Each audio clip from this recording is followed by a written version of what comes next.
Yine bana göre, şu belleme de çok, çarpıcıdır. Yani demokrasi, neden iktidarla çeliştiğini, diye bir soru sorduğumuzda şu, hem Önder Abdullah Öcalan hem de Mikhail Foucault'un tanımları son derece çarpıcı oluyor.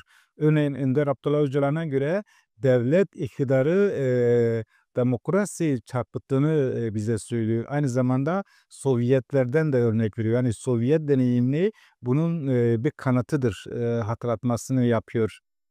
Halk adına kurulan sistem, bürokratik bir, diktatörlüğe dönüştüğünü, bize söylüyor. Aynı zamanda, Mikhail Foucault ise, şunu ekliyor: Demokrasi iktidarın merkezsizleşmesiyle, mümkündür.